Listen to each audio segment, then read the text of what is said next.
And time. Good afternoon, judges. My name is Michael Matthews from Alinea Coffee Roasters and Bearcat, located in New Orleans, Louisiana. And it's a complete honor and pleasure to be here with you today, as this is my first year competing in the U.S. Coffee Championships. After honing in my roasting skills over the past 5 years, I'm excited to present to you today what I believe to be the best interpretation of this lovely Wash Rwandan coffee from the Sholi Cooperative, located in the Muhanga district in Rwanda's southern province. Upon receiving my competition coffee, I immediately began collecting information on the green. I calculated a moisture content reading of 10.5% using the average of 5 separate moisture tests. Then, using a graduated cylinder, I determined the green bean density to be 0.718 grams per milliliter. With this coffee being a dense, high-altitude Bourbon varietal grown between 1,800 and 2,000 meters above sea level, my goal was to roast it in a way that and emphasize the inherent Bourbon sweetness while preserving the structure and acidity at the same time. Prior to roasting any of the coffee, I hand sorted out any defective green beans that might lead to astringency or any off flavors in the final cup. I ran 5 different sample roast profiles on my Akawa Pro 50 sample roaster to get a better idea of the general flavor profile, and also to find the coffee sweet spot with the roast ending at different end temperatures and development times.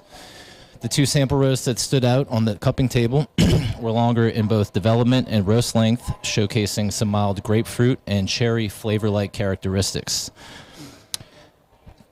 Based on this roasting data and other Rwandan coffees I've previously roasted in the past, Rwandan coffees really shine when roasted a little bit slower with a little bit more time in post-crack development, so there was no surprise here. Based on the green bean and sample roast data, my initial roasting plan for my ARC 800 drum roaster was to charge 500 grams at 400 degrees Fahrenheit with a lower heat application before ramping up to my higher heat setting just prior to the turning point to help stretch the roast out. Prior to the end of the drying phase, I wanted to start backing down on my gas and increasing my airflow to allow some extra time in the Maillard phase to enhance both the coffee's sweetness and complexity. From there, I wanted to enter first crack with little to no heat, but with enough momentum to achieve adequate flavor development. After roasting a few batches with this plan in mind, I noticed that the roast was still moving a little too quickly and produced a milder, less sweet cup. In order to troubleshoot this, I dropped my charge temperature by 10 degrees to 390 degrees Fahrenheit, and I also decreased my drum speed by 10% to lower the amount of convective heat transfer within the drum. This helped to improve the cup's complexity and helped to increase the overall sweetness and balance.